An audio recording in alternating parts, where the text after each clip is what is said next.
I'm really concerned that this committee is spending time on legislation to limit access to reproductive health care, legislation that has failed to pass the Senate on more than one occasion and will not move in this Congress as well. In addition, it's unnecessary and divisive.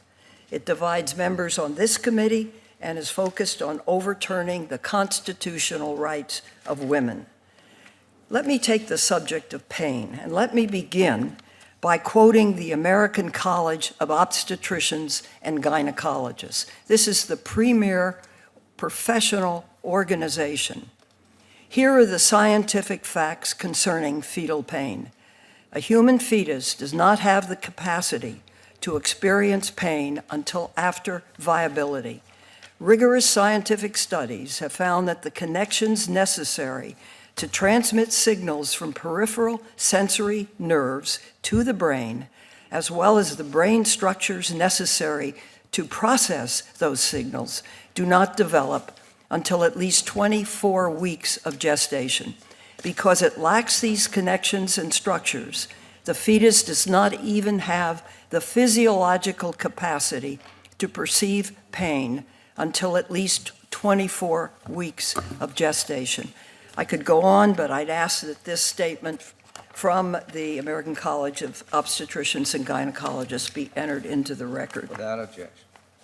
In 2019, women are more than half of the population. We run Fortune 500 companies. We're leaders in federal, state, and local governments across the country. We're heads of households. Yet we're still fighting against efforts to substitute the judgment of politicians in making the most personal, private, and difficult decisions we may face as a woman in our lifetime. No man faces the kind of criticism and second guessing of this behavior and medical choices as do women. We are continuing to fight against efforts to restrict our right to make our own healthcare decisions. I remember what it was like before the courts recognized women had the constitutional right to make their own reproductive health care decisions. We cannot return to those times. I remember them well. I actually served on a term-setting and paroling authority appointed by the governor of the state of California in the 1960s, and I sentenced women convicted of abortion and also granted them parole dates. It was one of the most painful things I did, and the stories I heard, I will never, ever forget. The legislation being discussed today would ban abortion at 20 weeks and threaten doctors with prison. Unfortunately, too often, politicians promoting legislation like this have very little experience with women's reproductive health care and know very little about what happens when women get pregnant. Today, we're going to hear from two witnesses, both mothers, both wanted to get pregnant, both were excited to have their babies, but unfortunately, both faced extremely difficult tragedy. One of the witnesses today learned that her baby had a fetal abnormality that would not allow him to live outside the womb. Mr. Chairman, these stories are not unique. In fact, women who end up having an abortion later in their pregnancies are often facing an excruciating, difficult, and painful reality that they have their baby or have a significant medical trauma. I have met with countless women, largely because of what I did in the area of criminal justice, who have come in to tell me their stories and cried recalling their heart-wrenching experiences, finding out that their baby would not live or they had a miscarriage that had not completed. One woman I met with told me how she had a miscarriage that was not complete and the local hospital would not perform the abortion needed to ensure she did not get an infection. These are the most personal, the most difficult decision any woman can face. It's absurd to pass laws that substitute the judgment of politicians who are not in the doctor's office, who do not know the details of each case, who are in no position to judge what the outcome should be. These decisions should be made by the woman with the advice of her doctor. But even if we can't agree on who should make these personal medical decisions, we already know that the legislation is unconstitutional under Roe v. Wade and Casey v. Planned Parenthood. More than 20 states have enacted laws that ban abortion at 20 weeks. North Carolina, Arizona, and Idaho each enacted 20-week bans that were struck down as unconstitutional by federal courts. In fact, the Supreme Court refused to review the circuit court's decision. So why are we doing this? There's no reason a nationwide 20-week ban would fare differently. The Supreme Court has made clear repeatedly that laws banning abortion before viability are unconstitutional. So why are we doing this?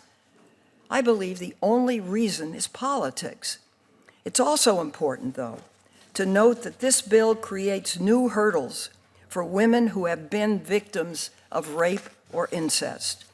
Rape victims would no longer be able to access reproductive care unless they could prove they received medical treatment or counseling for the rape or reported the assault to law enforcement. This is really shocking.